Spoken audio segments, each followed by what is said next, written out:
Good afternoon, everybody. Welcome to our afternoon session. We're still minus a couple of speakers up here. I think they're just arriving. Welcome.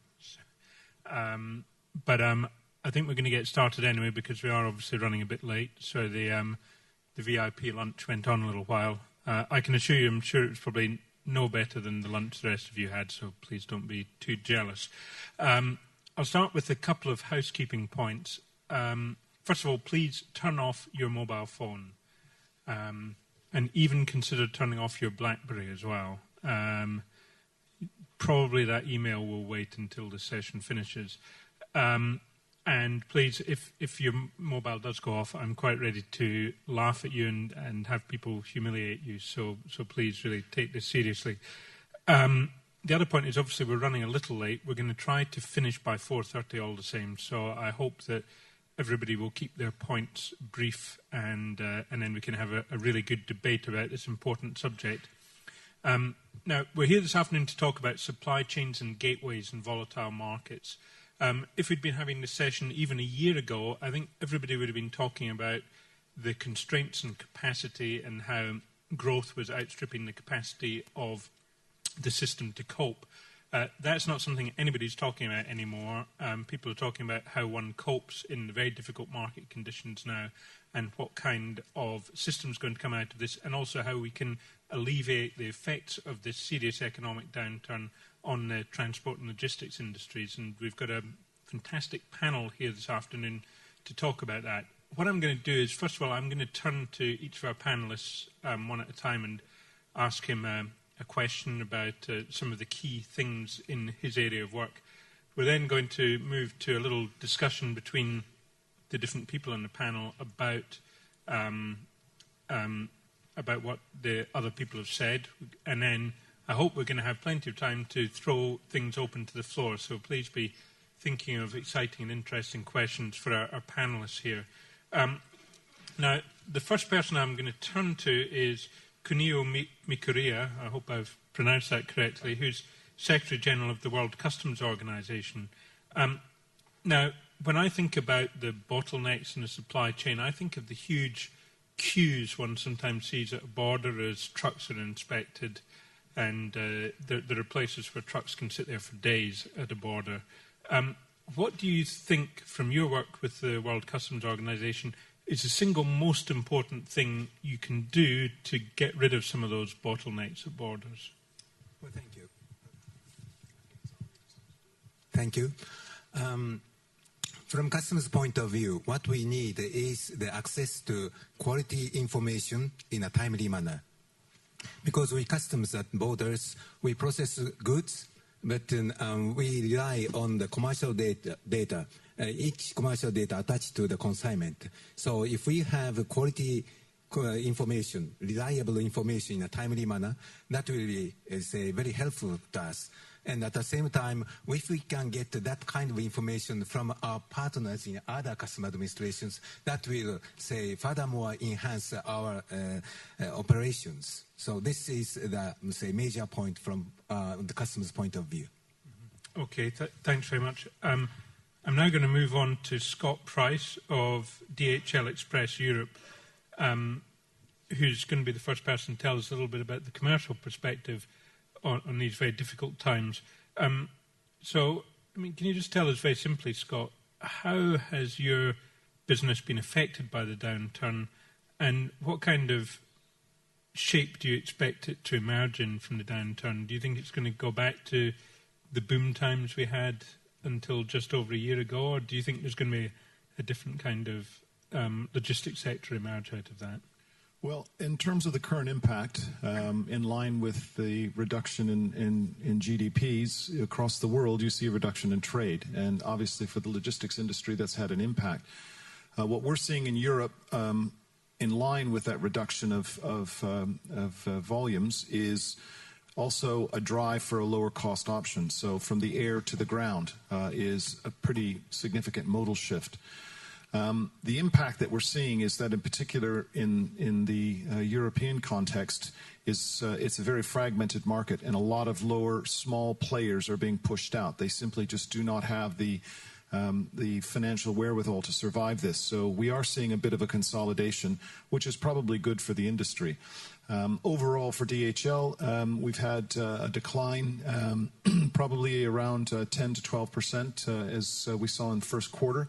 We seem to have stabilized. We're seeing now a pretty stable number, and I think growth will come back, absolutely. And I think it'll come back certainly to the levels we're seeing today and more, because certainly one economic crisis is not the end of the global economy. But when it comes back, I think there's going to be three pretty significant changes.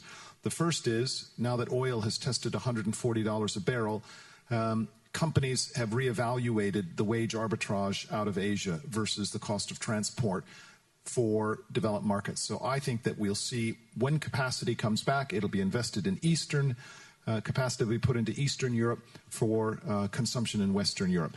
And therefore, intercontinental air will not come back, I think, to the same level.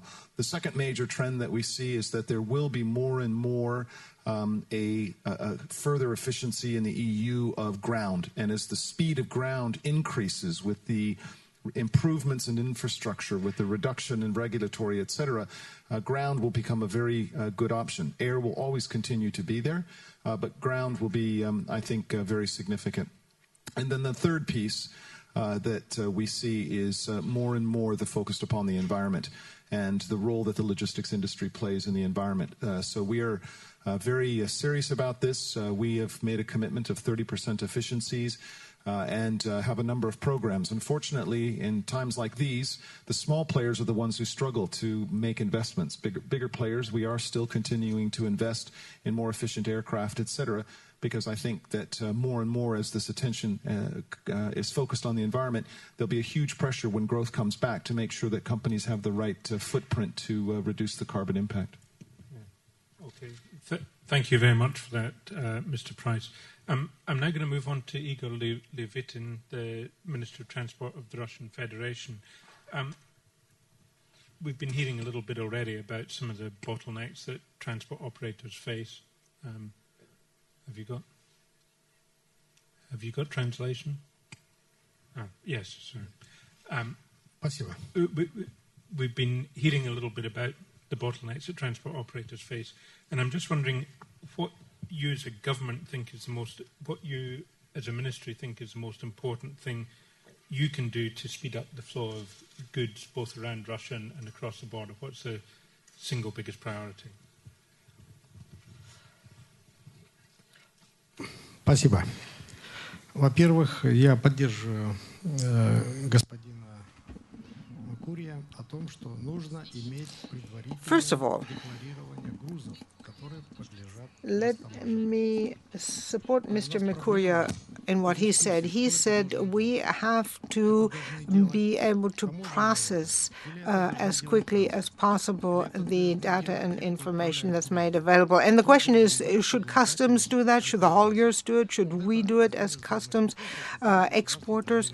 And so I think that's one of the important questions. And this is something that governments have to decide on, who is responsible for what.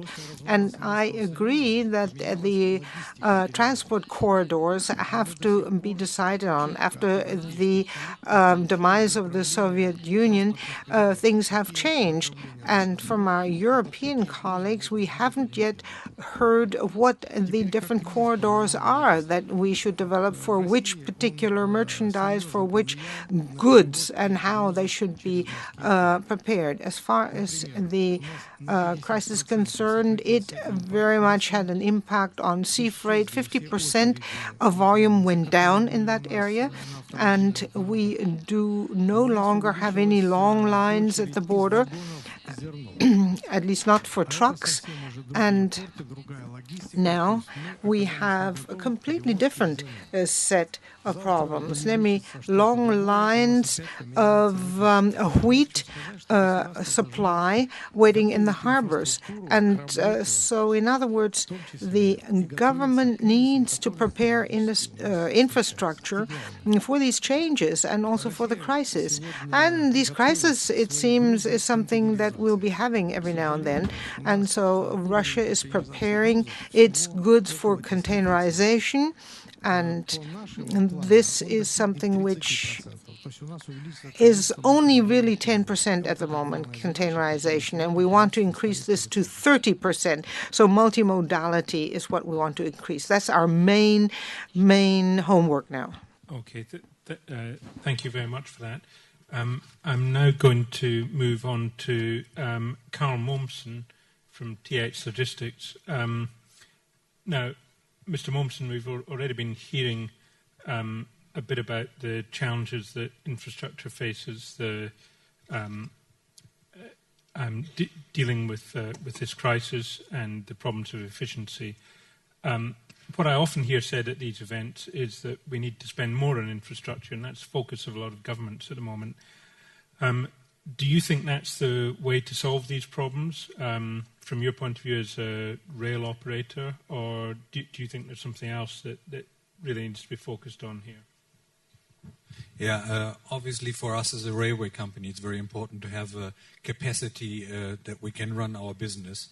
And our company is organized cross-European, so for us it's very important that especially some of the main corridors, like going to Italy over Brennero or going to Switzerland, that there's sufficient capacity. But one argument, in our opinion, which is a little bit underestimated in the discussion in the past, is the pricing issue. And for a railway, a freight company, the infrastructure costs and the energy costs represent about 40% of the total costs. And you can imagine if on the pricing, especially in a crisis situation like today, not all stakeholders really take the responsibility and treat this issue sensitively enough, then it can cause a lot of problems for us. And our company is very much focusing on intermodal traffic. That means shift from road to rail. And it's also very easy, as you can imagine, to go back from rail to road because the changing barrier is almost zero. And in Germany, we are not very happy with the current infrastructure pricing development, which in our case for Germany, for all railways working in Germany, mean that we inherited a 5% cost increase this year versus last year, and on energy a 23% cost increase. And that under the background of very good results by the exclusive or monopolistic providers. So the pricing issue is a big problem for us. Okay. So I'm now going to move on to Etienne Schouppe, the Minister for Mobility from Belgium. We're hearing here that there's a problem that, particularly in Germany, that there is one big monopoly operator that's imposing its price rises on smaller operators. A neoliberal would look at this and say, well, the answer is we need more competition, we need more liberalisation, and that's going to solve a lot of these problems. What would you, as a minister with responsibility for transport, say about that? What would you say the correct solution is? Yes, they want more liberalisation, more competition, and they want more investments. But when I learned something this morning from Mr. Attali, that is the fact that for the time being, a lot of governments are spending a lot of money to help economy in the present circumstances. After the financial crisis, we have the economic crisis. And he made us aware of the need that sooner or later all these spending must be paid. On the other hand, I heard what my colleague Camille Erling said, that investments must be made and that efforts must be made, but that they should be timely, temporarily and targeted. Well, I believe that the governments must do something. They must make an effort, and I think that when they do it in the year 2009, 2010, it can be done. But it must be targeted, not only for employment, but also for the different modes. And there I can join what was said. I believe personally that, for instance, financial efforts, investments made to cancel the different bottlenecks we have in infrastructure. And we have bottlenecks for road transportation, for railway transportation, for every kind, every mode of transport we have bottlenecks. So I believe we should make an effort. But it must be reduced in the next 2 years, a supplementary effort, and that must be the final target. It should be done to obtain what the European Commission is targeted for the different modes of transport. That makes that we should try to realize, by making these efforts, the co-modality between the different modes, but because that was one of the points that were mentioned, that is, how can we arrive to a real transfer, transshipments, transfer from one mode to another? And I believe that in these circumstances, we should pay attention on this type of investments, not exaggerating, but pursuing a target that is very clearly fixed by the European Commission. And are you concerned about whether those investments will be efficiently used in future if you don't have a liberalised system? It is a mission for the public bodies to arrive to an harmonisation of the competition rules between the different modes, not only on the national level but also on the international level, not only inside Europe but, let's say, on a world level. And there we must make efforts because, you know, every mode can give examples of discrepancies, putting forward another mode of transport and so on and so on. And I think that these crises that we have for the time being must give us the opportunity to intervene and to correct it. Mm-hmm. Okay, thank you very much for that. I'm now going to move on to Cumhur Atılgan, whose name I've almost certainly mispronounced, who is the General Manager of Rapporteur, an Intermodal Transport Association in Turkey. We've been hearing about the balance between different modes. Do you think governments are good at choosing between the different modes? What do you think are the barriers to shift between modes? Do you think there's reasonable competition between different modes? What do you think the answer to this question is? Well, there has been quite an effort over the last decade by various governments of the European Union to promote intermodality and shifting of or equal use of modes in transport. And that wave of promotion is now extending to the peripheral countries like Turkey, for example, where I come from. Intermodality, in its sense, is a transport mode in itself where it should be promoted because it's got a lot of environmental impacts. I will give you an example. For example, we are almost transporting 100,000 vehicles from Turkey to Italy. And had we traveled all these vehicles through the road, we would have been contributing to the environment by some 250,000 tons of CO2. By shifting this traffic to intermodal traffic, we are now saving some 80,000 tons of CO2 emission to the atmosphere. So intermodal traffic transport on its own is a very carbon efficient system. So in this respect, this is now witnessed by the governments, and there is a serious intention by all the governments to promote and to provide incentives for private initiative takers. We have been witnessing combined transport activities as well across Europe, and some of this is extending to our country as well. So in a nutshell, I believe that there is this shift of modalities should not be considered as a race between modalities. They should not be seen as foes of each other, of enemies to each other, but rather than modalities or transport modes which are supplementing to each other and also contributing to the environment, and also coupled with the fact that intermodality is providing an economies of scale by putting 200, 300 vehicles or containers onto one vessel and shifting to the other destination. At the end of the day, you are reducing the transport costs and the end user benefits from them. Mm-hmm. And do you think that you talked about the incentives? I think you mean the subsidies that the Turkish government is paying for some of that traffic. Is that really an effective way of encouraging a shift between modes? Because there's a potential when the subsidies come to an end that the traffic will just shift back. Isn't that simply a temporary fix that's distorting the market? Well, I mean, shifting modalities, shifting the goods from one modality to another requires a certain degree of investment. When you come to shipping, and if you provide liner services, you cannot provide a liner service on a frequent basis with one vessel only. You need a number of vessels. That's what we have been doing in Turkey. We started with the business with 5 vessels at one go in 1994.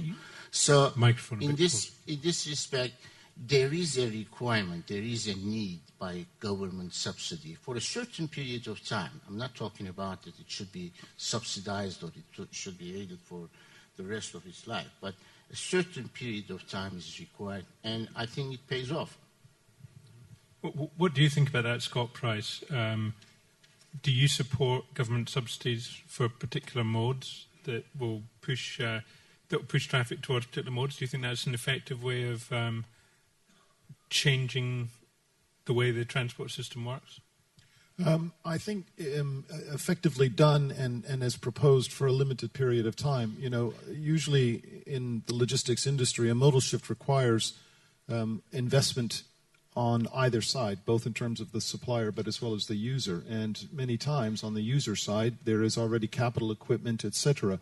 And in addition to the write down, there's a further investment. So, I mean, it comes down to making it as attractive as possible for the user side. And if that requires a bit of subsidy for a short period of time in order to get over that initial cost, then yes, absolutely, it's supported. But it can't be long term, because eventually that distorts then market forces, which then ends up, I think, in the long term, creating more harm than good. I think, Mr. Schouppe, you want to say something yes, about this? I want to add something on that. To promote intermodality and co-modality, the transfer costs are generally a handicap.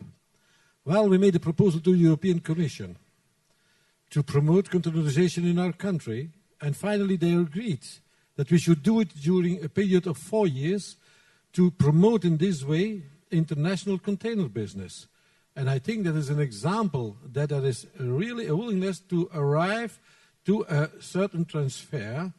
And really, we were very happy with this solution. And it's joining the need that it was expressed here. Mm-hmm. Okay, thanks very much for that. I'm now going to move on to Jan Kubiš, who's Executive Secretary of the United Nations Economic Commission for Europe. Now, Mr. Kubiš, what we've been saying so far, I guess we've focused an awful lot on the role of national governments in trying to get desirable policy outcomes and trying to get traffic moving more smoothly. In your view, what is the role of international organisations in creating harmonisation and smoothing the flow of goods? Well, you yourself already indicated that there is a role for international organizations, and some speakers already mentioned this. The example used by Minister Levitin, for example, when he mentioned that after the breakup of the Soviet Union, now there is a time and there is a lag here to redefine once again transport corridors. You cannot do it yourself. You cannot do it by your own national decision. You cannot do it even in your small group of countries. You need a broader international cooperation. And here, for example, bodies like UNEC, but other bodies in other areas are very handy and useful. For example, what we do now, we discuss again modernization, adaptation of the master plan for the Trans-European Railway, Trans-European Motorway, and we discussed also Euro-Asiatic transport link. We know that European Union has a number of projects of the kind Troseca, but again, it all must be linked, and the platform for this are intergovernmental organizations. You of course, need to focus, and I believe that at this point of time, where we should focus at are the areas not necessarily of liberalization, although that is still very much a question, but areas like facilitation, transport, transit, trade facilitation, and a subgroup of interest is security of transport and transit. If we would look at the questions that are linked to this, you will immediately, and find solutions, find the regulations, general accepted, find principles, find, for example, the set of data that are needed for seamless one bill movement of goods from point A to point B through different custom areas, we would solve a lot of problems, and this is more than valid in the current world of crisis. But there are many other areas for coordination in investment. Again, let's turn this crisis into indeed an opportunity. And one area is infrastructure investment. Again, you don't want to do it alone in your own country.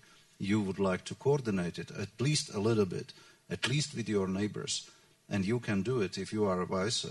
You can use this crisis because you need to put some money into generating some local demand. So you are putting money into investment. You have this in many of the stimulus packages. Let's do it in a concerted way, and we can help each other then. Thank you. Mm-hmm. Okay. Mr. Kubiš's point makes me think again about something you were saying, Minister Levitin.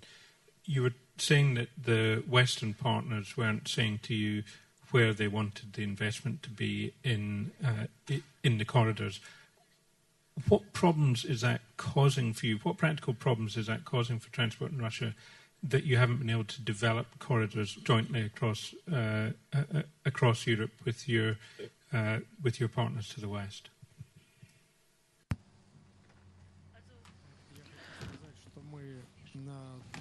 Bilaterally, well, we already worked with our neighbor states, and it's very successful. Well, let me just give you one example. Finland.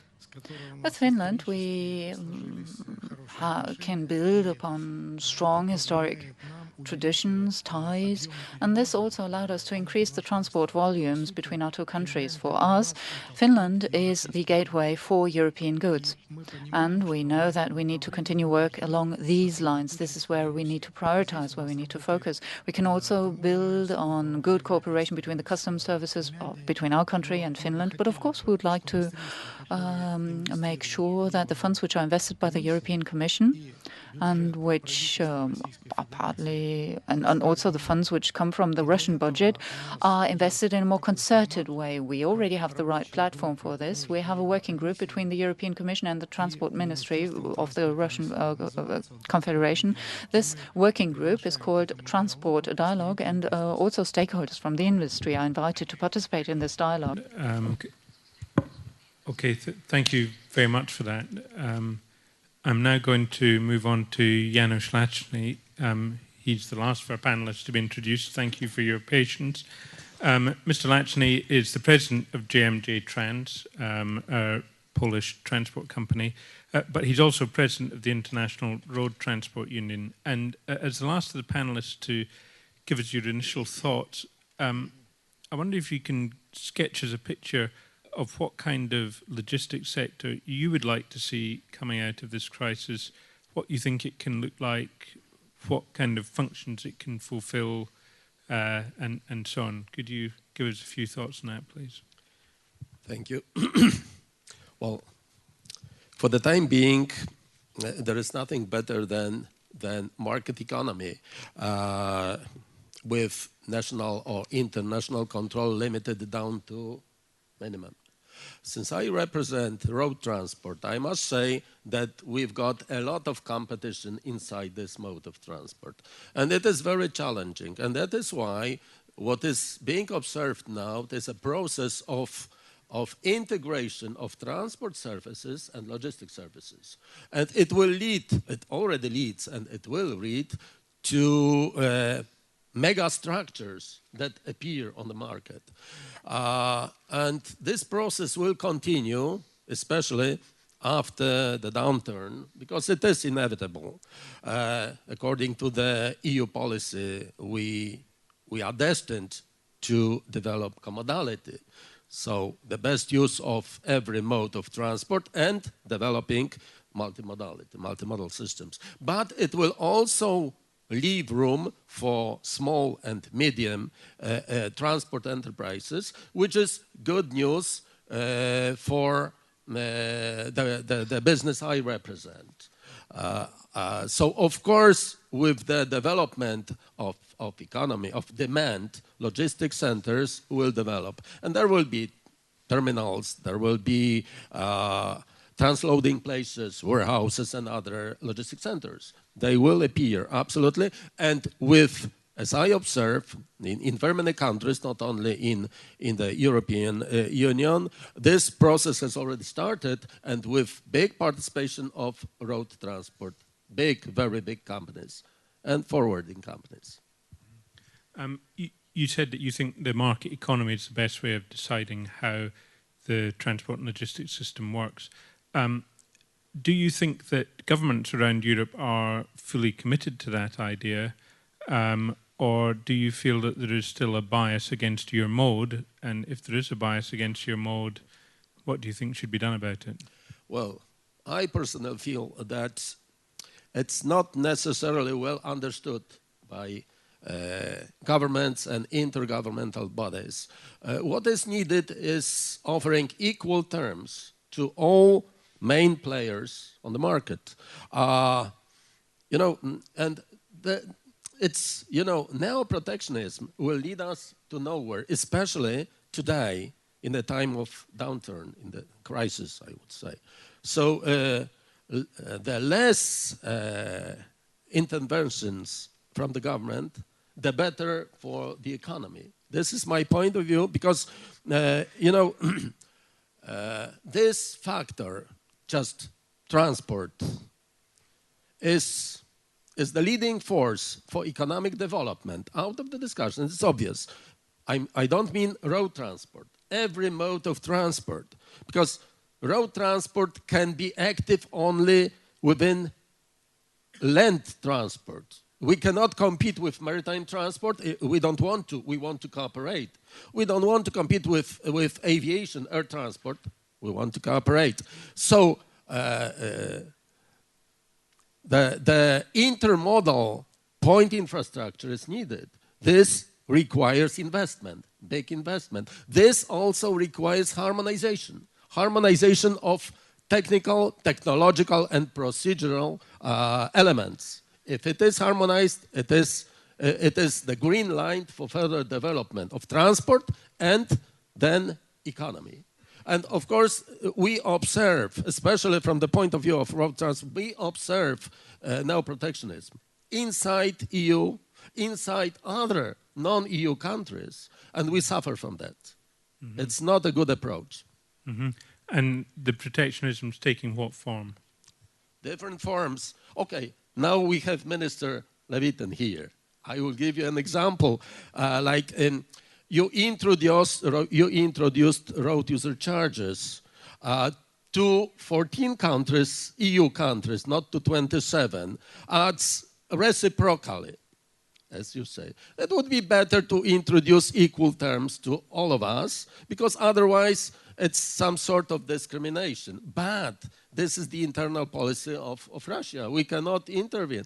Perhaps Mr. Minister will answer or will explain why it is so. Now I heard yet another idea of limiting the transport of containers down to rail transport only. Is that really a danger to road transport? To be bound from transporting containers? Mr. Minister Levitin. Thank you. What do you say to this, Mr. Minister?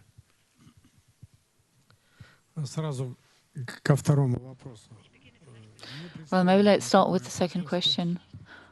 Well, of course, it doesn't really posit any danger, because trailing a container behind an automotive from the eastern to the western shore is not the right approach. I mean, it's not helpful. And I'm not talking about the environment. We've already heard about the environment today before. Of course, these containers should be brought to the rail. And the first question was also a very interesting question. In 1998, there was a directive of the European Union which recommended the countries of the European Union to introduce toll for trucks if they crossed countries of the EU. 14 of these countries adopted such a toll, and 11 did not. And for the past 3 years, we've been asking the European Union whether they want to introduce, whether they want to decide on a level playing field for all countries or not. So basically, we introduced a level playing field. All countries have this toll, this road toll, and those countries which do not ask us to pay a toll don't really understand this. They say, well, what about the principle of reciprocity? We're not asking you to pay a toll. Why do you ask us to pay a toll? But at the end of the day, I think it's also up to the European Union to make up its mind. Are you in favor of competition and level playing field, or are you in favor of protectionism? And if we now backpedal and cut the toll for those countries from which we do not ask a toll, then of course the other countries will say, well, this is unfair. This is not an this is not an equal treatment. I'm in favor of a European Union speaking with one voice. I mean, they need to make up their mind. And I would also like to talk about the responsibility of the economic structures. During the recovery, we had a certain bottleneck in terms of means of transport. We could not ship enough goods and cargo, and we were being criticized. People said, you're not doing a good job by handling these cargoes. And we said, well, why don't you just go and buy cars, etc.? But people did not want to do this. And now we're faced with a crisis. Now people have lost their jobs because the transport volume went down. And now the economic players go back to us and say, well, what are we supposed to do? Our guys haven't got any work anymore. And we say, well, look, you asked for market economy, and now you need to go the whole story. When back then you didn't buy any technology, we didn't buy any vehicles, and you didn't take on labor, you already laid the foundation for the crisis in which you are right now. Part of your crisis in which you're plunged right now is homemade. I think now we also need to assume joint responsibility if people lose their jobs. I mean, both the government and the private sector needs to join forces, and it remains to be seen who will be the winner in the end. I mean, the market or other structures. What do you say about that, Scott Price, that ultimately the industry's caused this crisis itself through overinvestment? That sounds like the accusation that Minister Levitin is making. With all due respect, I completely disagree. Look, at the end of the day, what is trying to be accomplished? If you're trying to drive an efficient supply chain and reduce the amount of carbon impact and reduce the amount of investment that's required through regulation, absolutely. I think industry fully supports that. But this default to a surcharge is a knee-jerk reaction. It's an easy pool of cash. What's done with it? Is it being used to motivate the right behavior? No. It's being used to fund budget deficits. If you really want to fix the problem, then through regulation, eliminate cabotage. 30% of trucks run empty in Europe. Why? Not because of surcharges, but because of cabotage rules that are designed to protect local industry. They're there to protect the local players. The irony, of course, is that you introduce the surcharge and you're pushing out the smaller players who are supposed to benefit from this, so you just create a vicious cycle. So I completely agree with the minister. Industry would prefer to see a single voice. So we're once again with Eurovignette, we're looking again at this whole issue of surcharging. Industry is speaking forward, saying if you're trying to get the right behavior out of the logistics industry, you're going down the wrong path. And we're told we're listened to, but I look at now the results of it. Once again, what will end up happening is more inefficiency is going to be pushed in. We're not going to be able to pass on the cost. The industry will become less profitable. We will then not be able to invest in all of the incremental efficiency tools of aircraft, etc.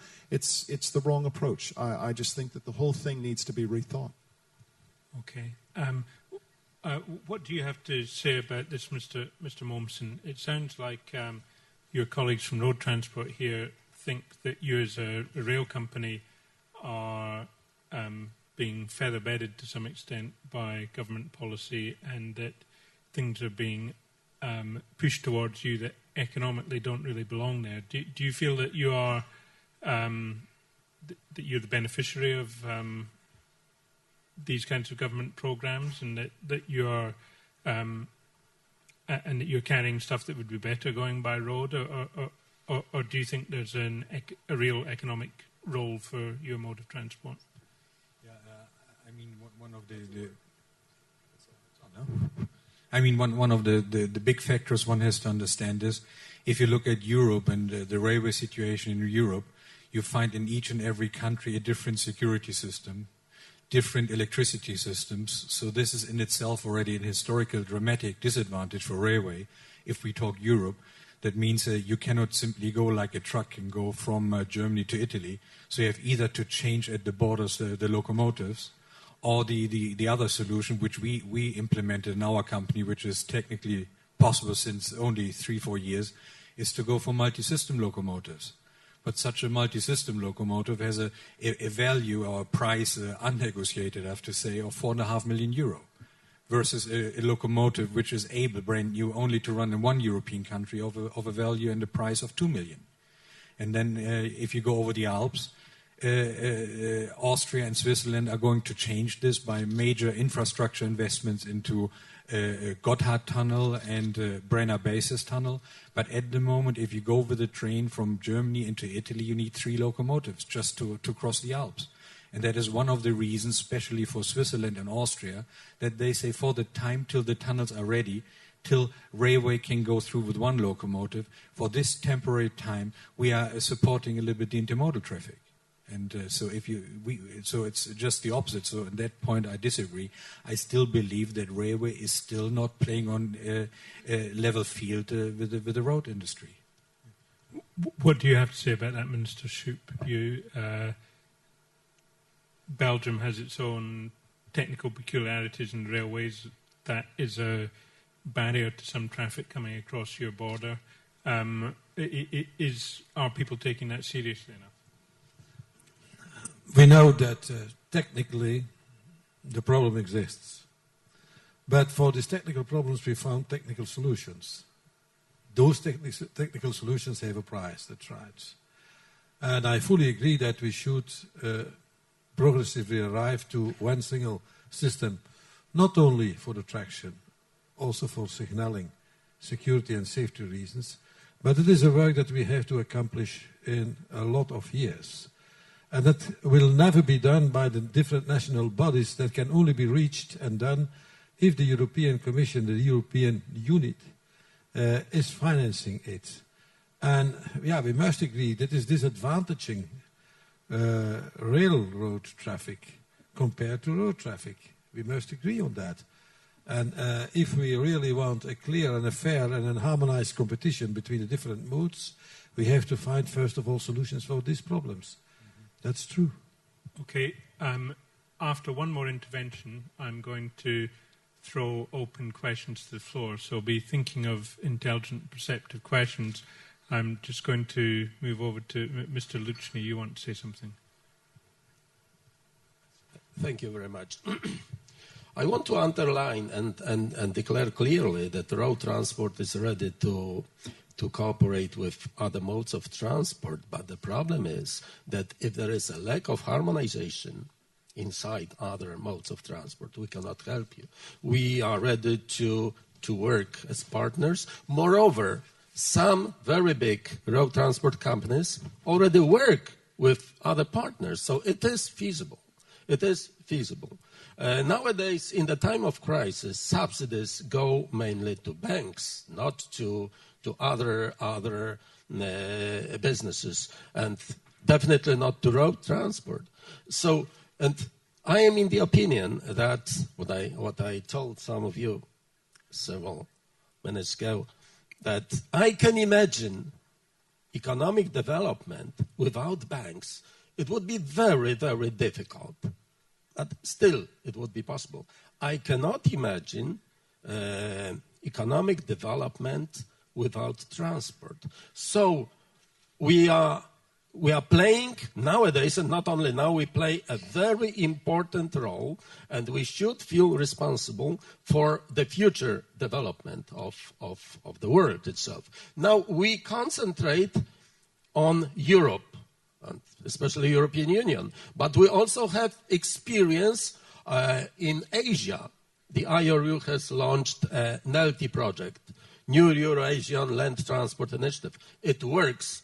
It demonstrates, even within road transport, the lack of harmonization, artificial barriers, which leads to inefficiency. And we have to work very hard to improve it. So altogether, also other modes of transport have to concentrate, first of all, on lifting the internal barriers and then creating a global market, transport market, just to be partners to one another and not to compete. Competition is needed within each and every mode. Cooperation between modes. Thank you. Okay, we're now going to move to see if there are questions from the floor. I think we've got a couple of questions in the front here already. I think somebody's going to bring a microphone to you. It's probably a good idea if you could identify yourself, say where you're from, and then please let us know your question. Thank you, Mr. Wright, Mr. Chair. I'm very happy. I'm Sukh Dhaliwal, Member of Parliament in Canada, and I'm happy to be accompanying with our Minister of Transportation, Mr. Merrifield, who's also in the room.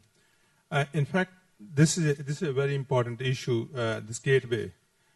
I'm not sure whether it's a question or in fact, a comment.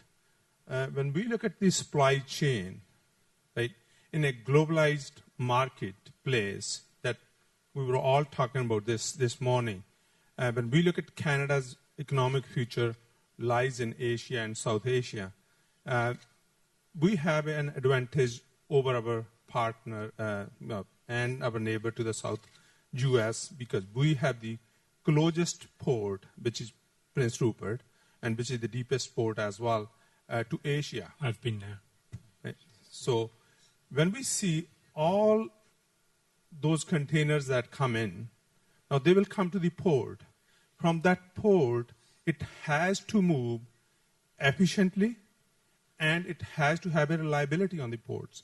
So what we did is there were 3 different port authorities. They merged into one so as they can deal with the situation effectively. There's another issue left is reliability because of the labor movement and on the other side, the employers. So that is one issue that's remained. And then government of the time and the previous government, both governments took the gateway their top priority, the first priority, because we have to move the goods. So government put $1 billion into the infrastructure, so as those infrastructure can be built. And not only that, there are 2 major railway companies, CN and CP.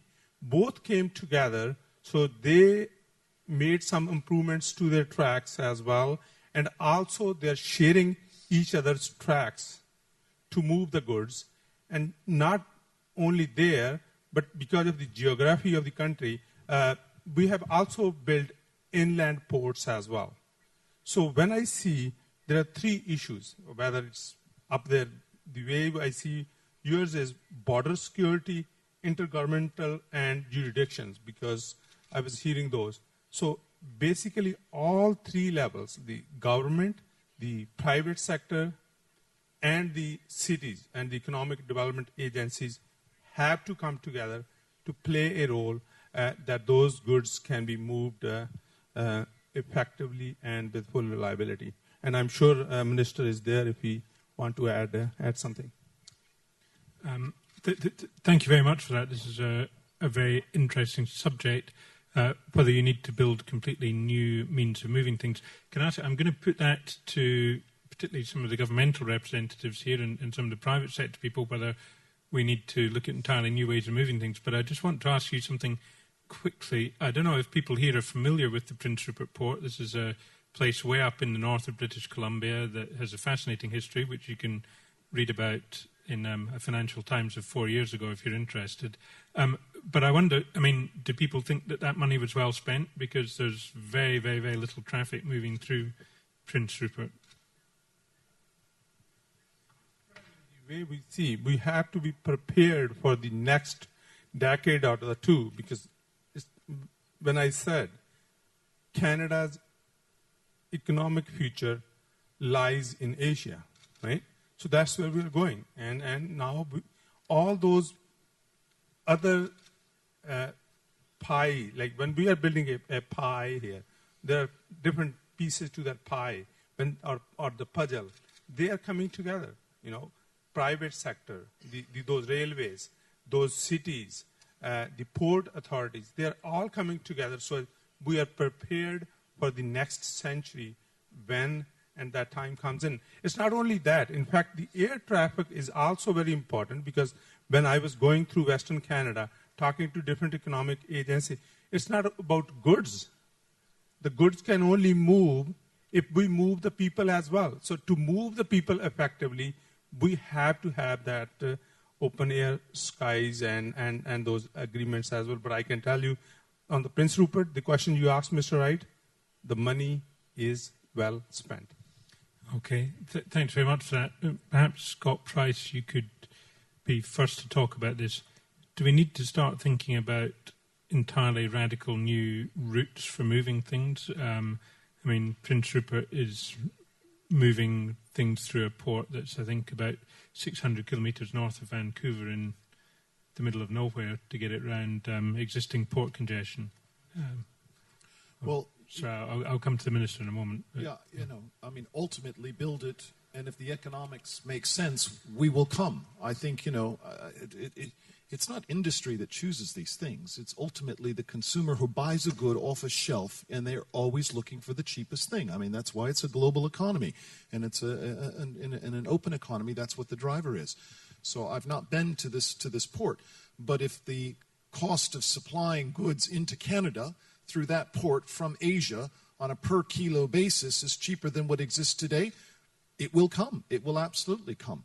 But if it is designed in theory and costs more, then no, it won't come. So I think, ultimately, all the discussion has to come down. What becomes the cost of the supply chain? Because that is what drives these decisions. It isn't individuals who are, wearing the world peace as the decider as to how they move goods. They're trying to figure out to do it the fastest and the cheapest to reduce their overall cost to market. Mm-hmm. I think the Minister wanted to say something about this. Yeah, just to go back to the port and explain a little bit about the Prince Rupert port, because it's a fascinating example of what we're talking about this morning, the globalization. The port has started a container vessel. That container vessel has been very successful, taking cargo containers from Asia to Chicago, which is actually 2 days shorter than any other port on the West Coast. So here's a port in Canada that is supplying the American industry. In fact, 99% of those containers go to Chicago and into the United States, not to Canada. So it's coming through our country, which is really what we're saying about globalization and making sure that we effectively move goods as best we possibly can. And I think that's the success of it. And it's not about building it just for ourselves. It's building it to accomplish what we do collectively. Mm-hmm. Okay, thank you for that. Etienne, Schouppe, do you think we need to think more radically about where we do things? I don't know where you would put a new port in Belgium, but yes. No, certainly not. But listen, I'm very surprised and happy to hear what was mentioned. But I might ask a question. What was the number of containers transported, for instance, in the year 2008 in this way? And second question, is it a special link that you made between the Asian companies making spare parts for industries in the neighborhood of Chicago? Was it an established link? And was it built specially for that? And then what are the chances to increase and develop this business if it is only, for instance, for the region of Chicago? Because this is what you did is really atypical compared to the situation we have in Europe. That is clear.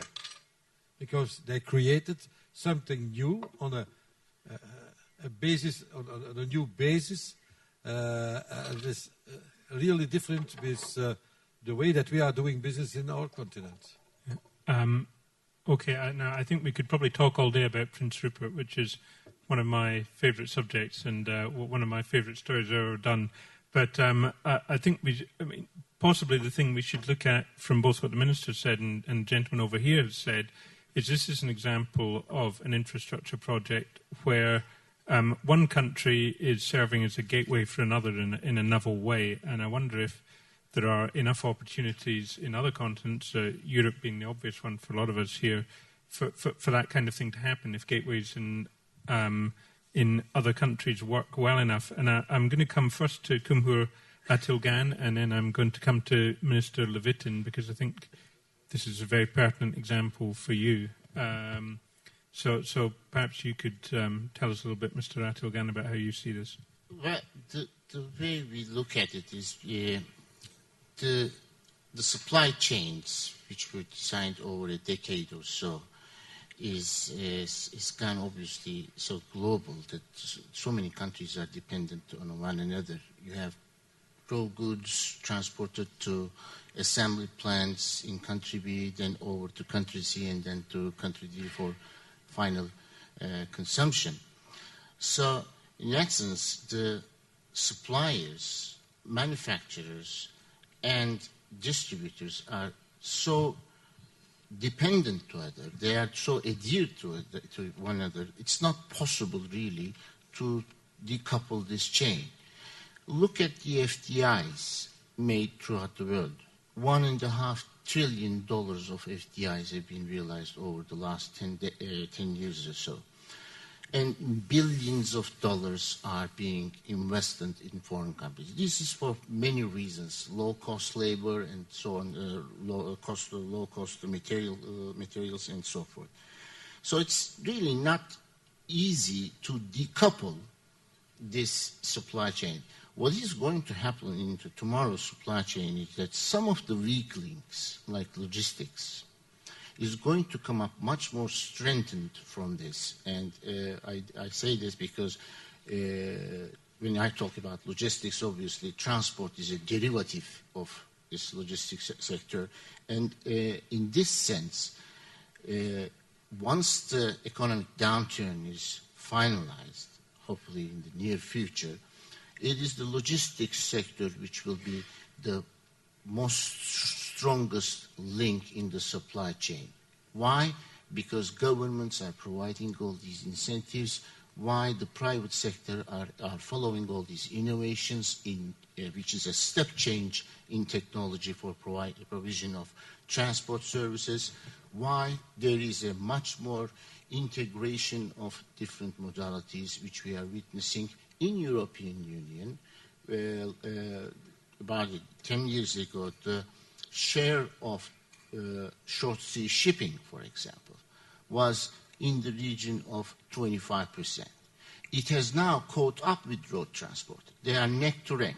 One is running at 44%, the other at 41%.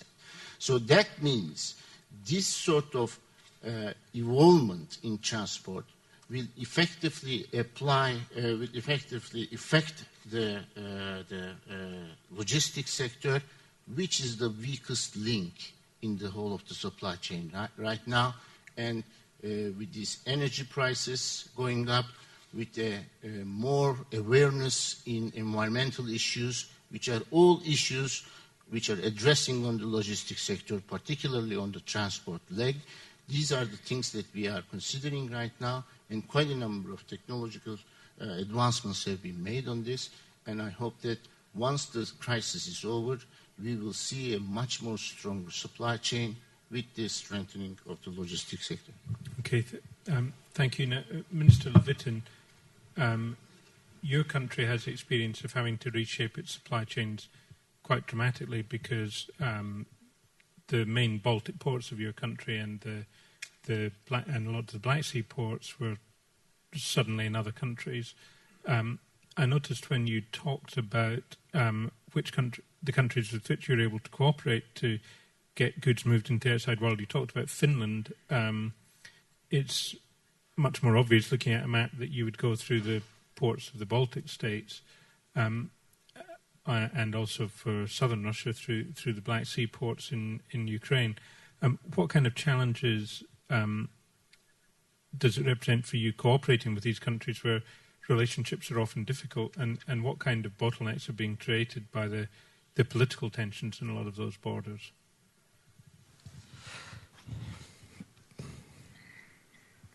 Спасибо. Я хочу назвать цифру 420. Maybe I could mention a few figures. 420 million tons. 420 million tons. This was the freight or the cargo volume of the Soviet Union. This was almost 20 years ago. After the demise of the Soviet Union, all major ports,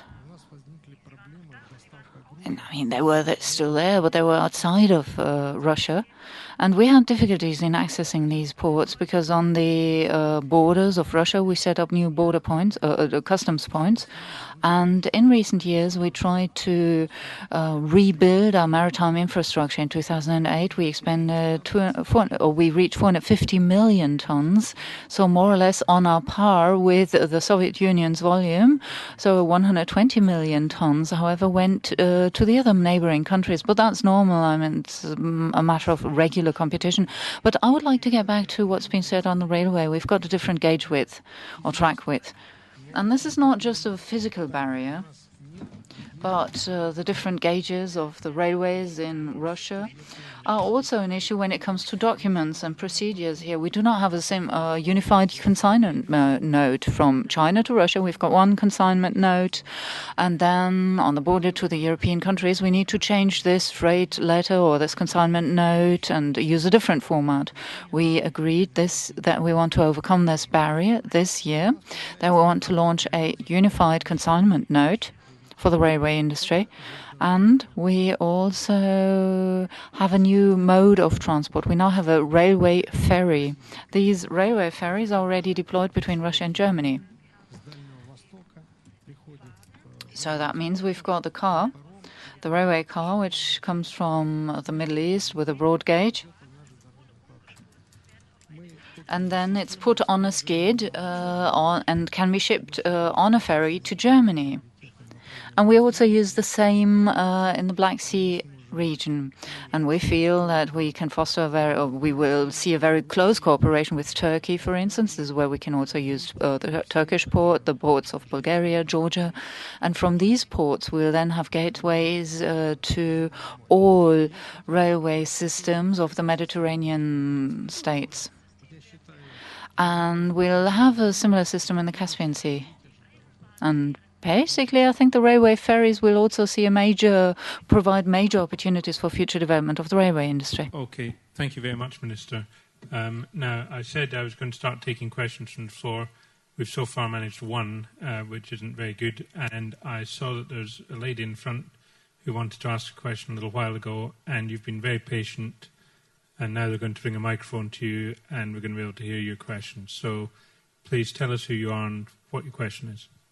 Good afternoon. My name is Vanya Ivanova. I'm working in the European Commission and in the unit of commodality and logistics, and I'm very happy to hear the word bottlenecks several times today. And I want to ask you that I took over from a colleague this exercise on bottlenecks in the European Union. So we have around 520 bottlenecks collected from different stakeholders and even from states. But what we want to think is a common way for the future. And I would like to say that the difficulties we face so far is that we don't have one very concrete definition. The definitions are very wide, and we have several problems. I thought that there is one importance to face by international organizations, that we concentrate our goal, what is a bottleneck, this definition, and how is a common goal we can have an ambitious vision. If you would like to have some, let's say, elaboration on this question, how to work in the future on bottlenecks. Mm-hmm. Okay, well, that's a very good, interesting question, and it's always nice to look at the fundamental points that we take for granted. Cumhur Mikuria, can you tell me, straightforward, what is a bottleneck? Well, thank you. As we've all heard that transport sectors are trying to improve the efficiency of trade supply chain, we customs also try to improve our trade supply chain and try to help business in that sense. And for that, what we need is, say, a good risk management. That is, earlier I stressed the importance of information, but what we customs do is that based on the information, which we would like to have as early as possible, that we assess the risk of each consignment. And it is from the security point of view, but the security is a wide word. Security, anti-terrorist is one thing, but security in the sense of protect citizens from the hazardous goods, such as posing risk of health and safety, like drug trafficking or, say, counterfeiting. And then, of course, especially in the developing world, it involves revenue security or budget security. So those security areas are the responsibilities of customs. So we need that information, and with that commercial data, we'd like to quickly assess the risk, whether it is high, so we have to examine more and inspect more, or we can release very quickly to facilitate that legitimate trade. So this is what we are doing, and for that we have adopted Safe Framework of Standard in 2005 to facilitate and to secure the global trade. Would say cornerstone is first we would like to have a pre-arrival information at the early stage, and for that the WCO has standardized that data set which is required from customs and other border agencies. That is called data model. And recently, with the help of UNECE, we consulted with all stakeholders, and we have finalized that data model. So that should facilitate a single window concept of trade. And then for the risk management, if each country does different risk management, that poses a problem.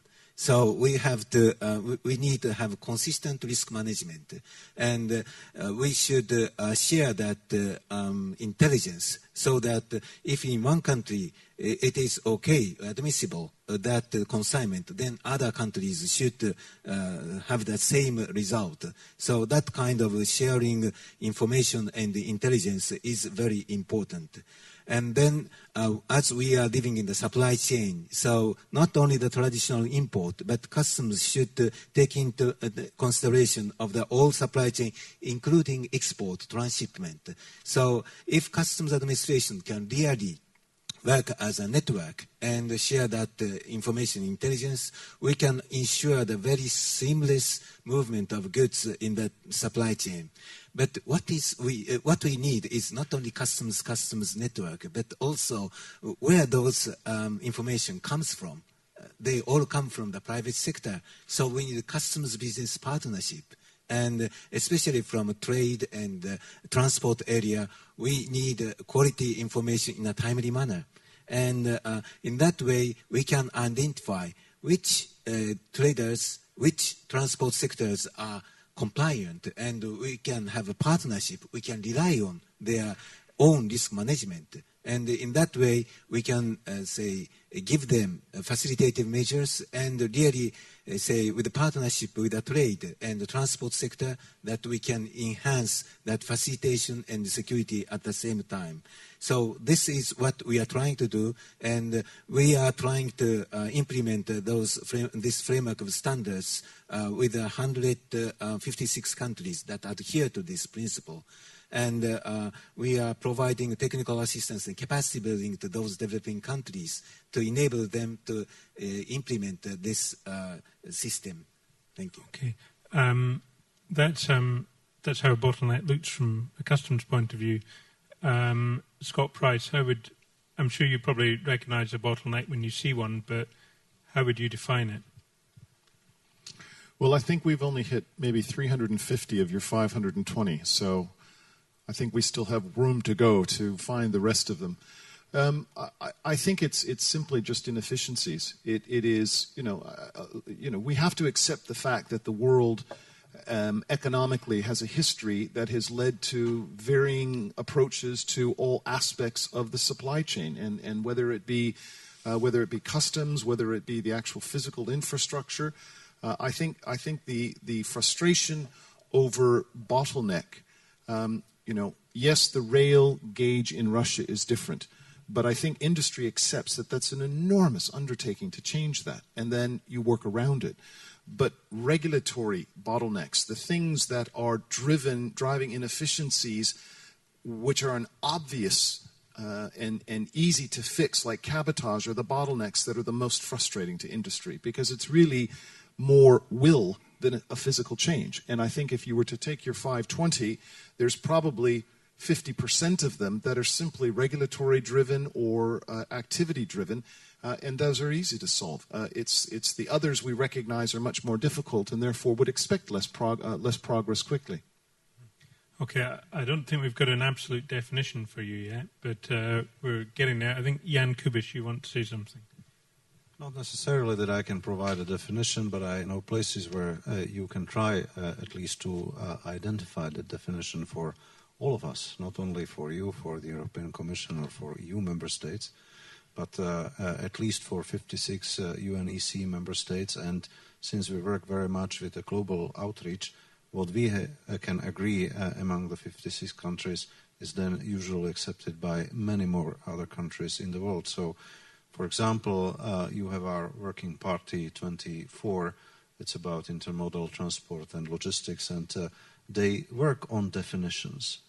Including of this kind, very relevant. There are some other working parties that are in the business of looking into regulations.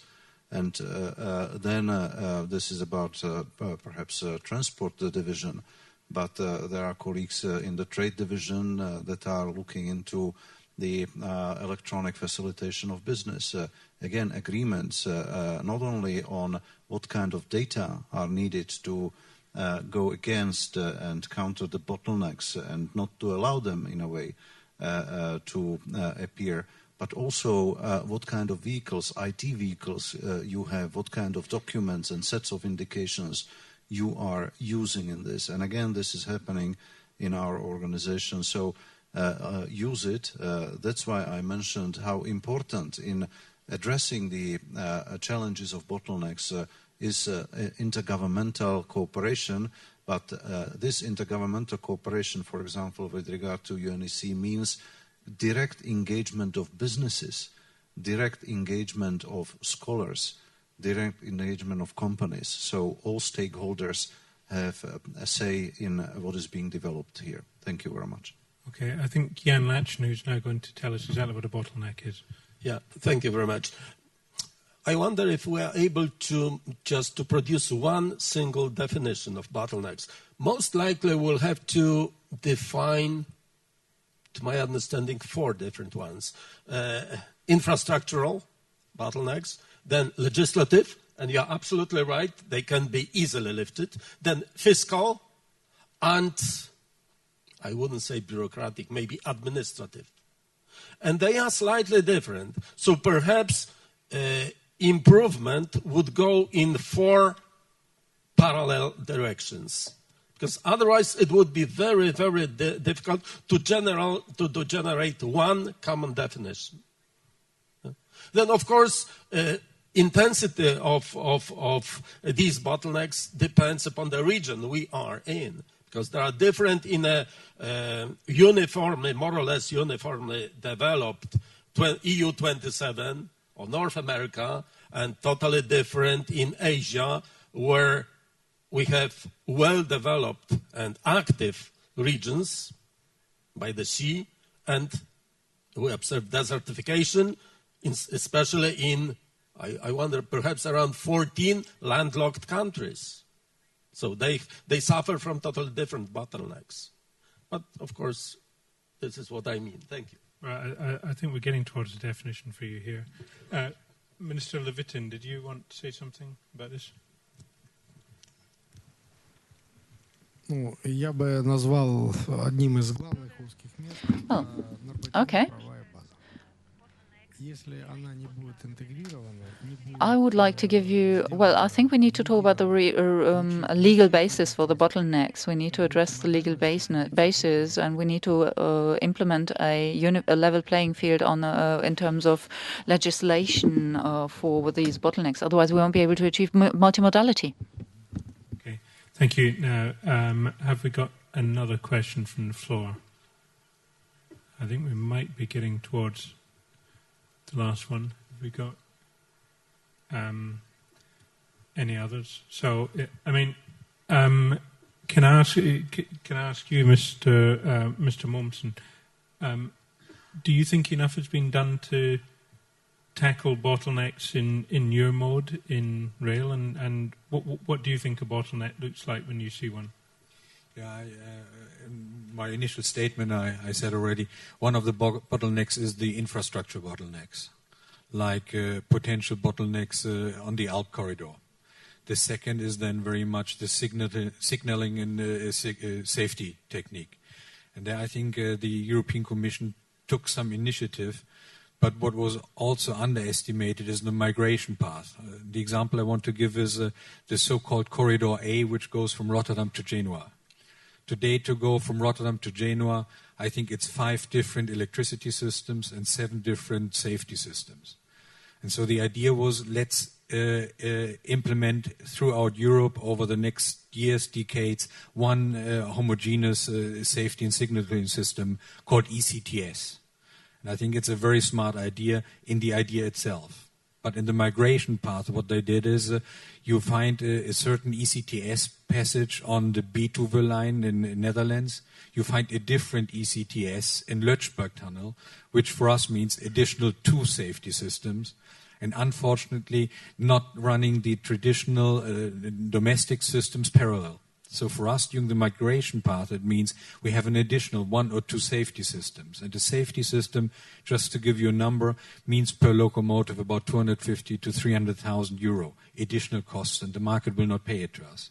So the target is super, the initiative is super, the idea is great, but the migration path could have been done better, and the Union of the European Railways are taking now a little bit bigger impact for the future, that we are more asked on these decisions and implemented than in the past. Okay, and Minister Schouppe, perhaps you could tell us, when you tell the European Commission about bottlenecks you see in your country or in neighbouring countries, what do you mean by a bottleneck? Because I think we've hit in a really interesting issue here, that we spend all our time talking about bottlenecks, and when we actually start poking at bottlenecks and saying that's a bottleneck, everybody knows what they think a bottleneck is, but nobody's able to say why one thing's a bottleneck and another thing isn't. You have technical one and you have physical one. I'll give an example. The high-speed line between Antwerp and the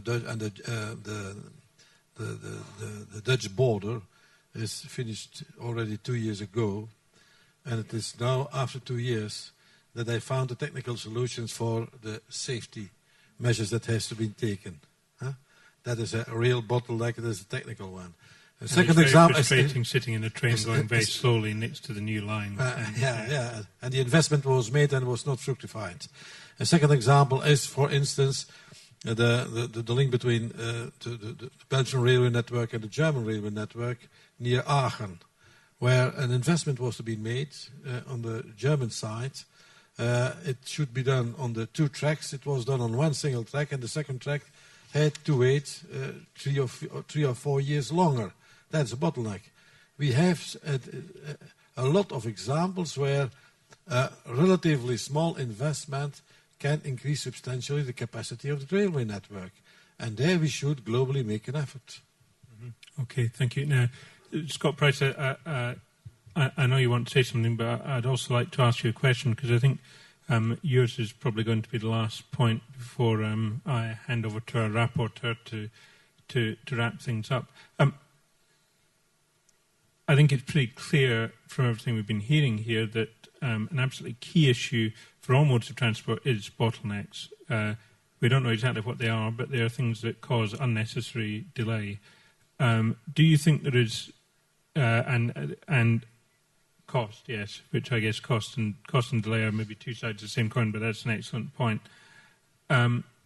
Do you think there is enough focus in the way that European transport networks and transport networks across the world are developed on removing those bottlenecks, or is there a tendency towards perhaps rather grand thinking that people have some big idea about some new route that could be opened up or some new program, and people aren't focusing enough on these nitty-gritty little things that need to get sorted out to get things to move more smoothly?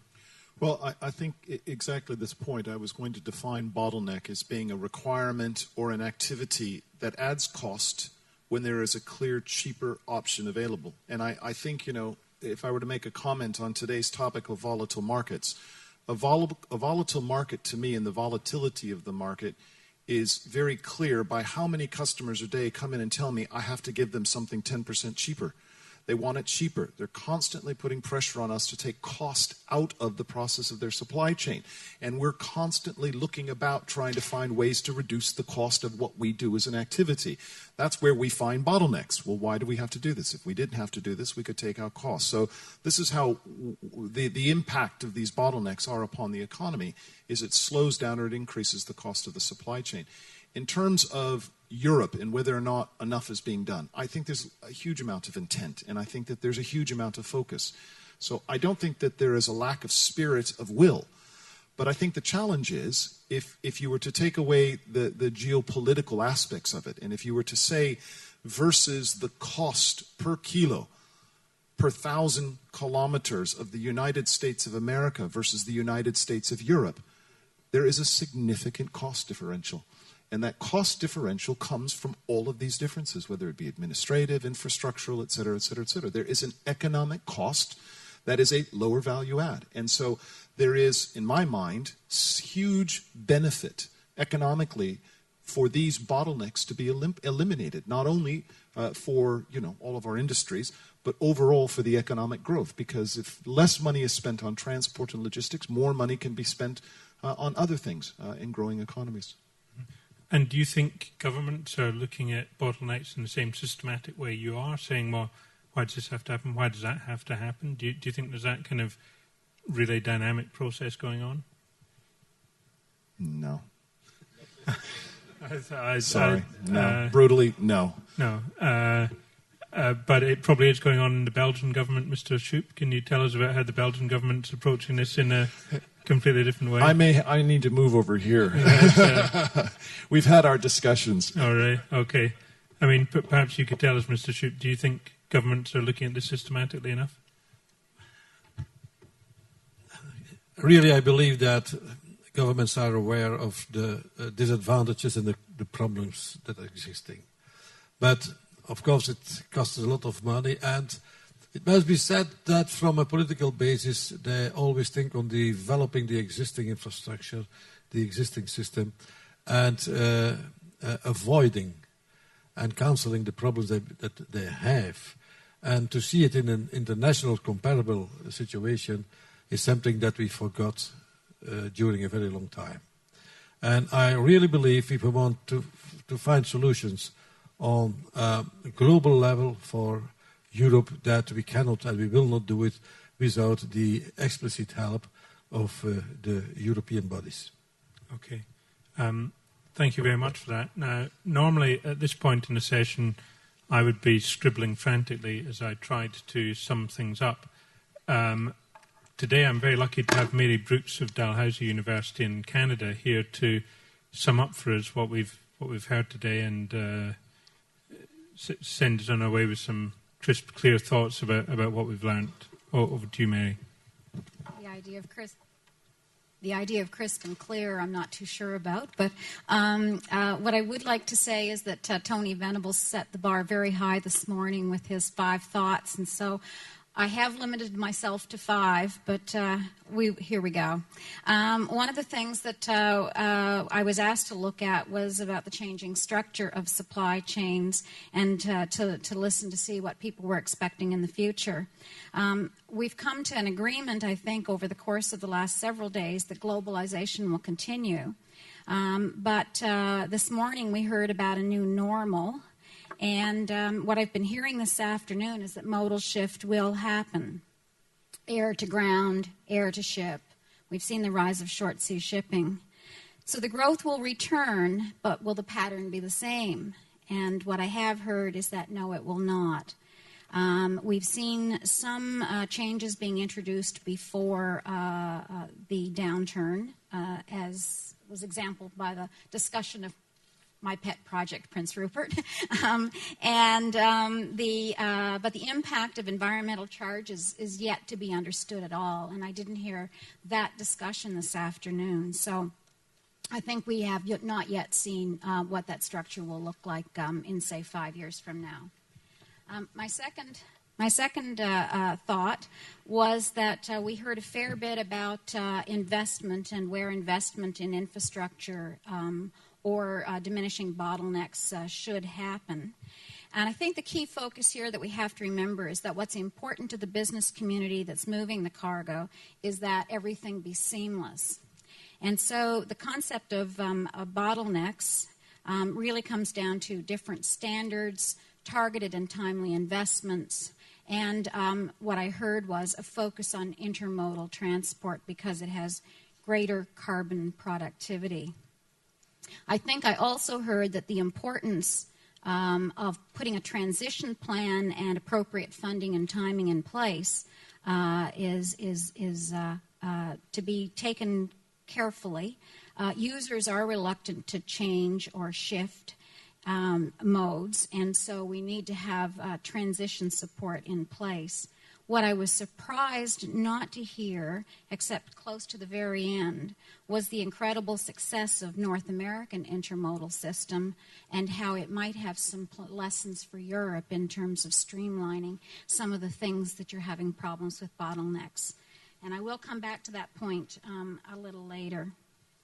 The third point that has come to the fore for me comes from a paper that David Hummels supplied as part of the read-ahead material when he said that multiple economies, when they slide into recession simultaneously, have a tendency to think about protectionist measures. And the critical takeaway from this morning's discussion was that protectionism must be avoided. We've heard that again this afternoon, and we've heard a fair bit about the need to address cabotage as a critical issue in that activity. I think the fourth point that I heard today and this afternoon in particular was the frustration with the quality of information and the need to rationalize the system of document and data management. And it's not just for better processing of products in the supply chain at borders. It's wider than that. It's about using information technology to strengthen trade facilitation, to manage security, and that requires trade data congruence. It requires harmonized standards. It requires political willpower to change regulation. My fifth point is the one that was raised this morning as well, and that is that crisis is also an opportunity. And we heard that any well-organized or managed company is likely to be able to take advantage and improve their supply chains, but that it is the government that sets the rules of engagement. So that means that I think we leave this afternoon with the solutions clearly in the hands of government, because the rules of engagement do need to be changed.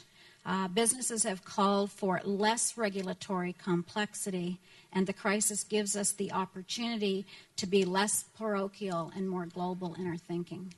Thank you. Okay. Thank you very much indeed for that, Mary. And it just remains for me now to say thank you to all our panelists. You've been a wonderful panel.